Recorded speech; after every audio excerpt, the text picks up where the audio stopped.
The Pentagon Papers scandal of 1971 was one of the most explosive leaks in U.S. history, revealing deep government deception about the Vietnam War.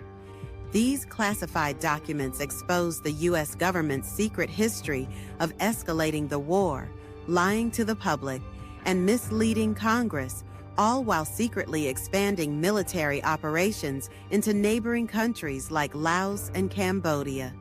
By the 1960s, the Vietnam War was a messy, unpopular conflict.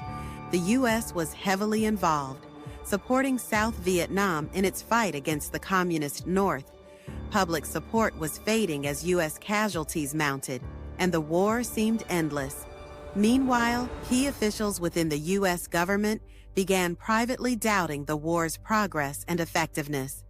In the mid-1960s, President Lyndon B. Johnson escalated military involvement, but officials like Secretary of Defense Robert McNamara started to question the strategy.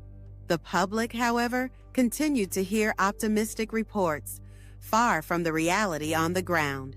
The Pentagon Papers, officially titled The Report of the Office of the Secretary of Defense Vietnam Task Force, was a top-secret study commissioned by McNamara in 1967 to analyze U.S. involvement in Vietnam. Spanning over 7,000 pages, the report chronicled the U.S.'s military and political actions from World War II to 1968. It revealed that successive administrations had misled the public, exaggerating successes and hiding failures. The papers uncovered that, even as the U.S. publicly claimed to be achieving victories, it had been secretly expanding its operations, bombing Laos and Cambodia, and secretly supporting the overthrow of foreign governments. The documents also revealed that the Johnson administration had privately believed the war was unwinnable, but kept pushing forward anyway, all while telling the public otherwise. The Pentagon Papers were leaked by Daniel Ellsberg, a former defense analyst and one of the report's contributors. After working on the study, Ellsberg became disillusioned with the war. He realized that the American people were being lied to and decided to act. In 1971, he secretly photocopied the documents and gave them to the New York Times. The newspaper began publishing excerpts on June 13, 1971, and the response was immediate. The revelations were shocking. The Nixon administration, fearing the papers would undermine its credibility, sought to stop the publication, arguing that national security was at risk. The White House filed an injunction to block the New York Times from continuing to print the papers. The legal battle quickly escalated to the U.S. Supreme Court, where the government argued that publishing the Pentagon Papers would endanger national security. However, in a landmark decision, the court ruled in favor of the press, asserting that the public's right to know outweighed the government's concerns about national security.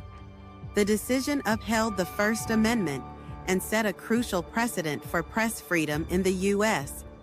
Despite the court's ruling, the scandal continued to unfold. The Nixon administration was furious and moved to discredit Ellsberg. It was revealed that the White House had ordered a break-in at Ellsberg's psychiatrist's office, hoping to find damaging information to discredit him. This illegal action was part of a broader effort by the Nixon administration to cover up its mistakes and stop further leaks. Daniel Ellsberg was charged with theft, conspiracy, and espionage, but the trial was never completed. In 1973, the case was dismissed after it was revealed that the Nixon administration had illegally targeted Ellsberg. Ellsberg's act of whistleblowing made him a hero for some and a villain for others, but his courage in exposing the truth had lasting effects on the way the U.S. government was held accountable. The Pentagon Papers leak also played a key role in the unraveling of the Nixon administration, paving the way for the Watergate scandal. The Nixon White House's attempts to cover up the Pentagon Papers leak mirrored the more extensive efforts to cover up the Watergate break-in, which eventually led to Nixon's resignation in 1974.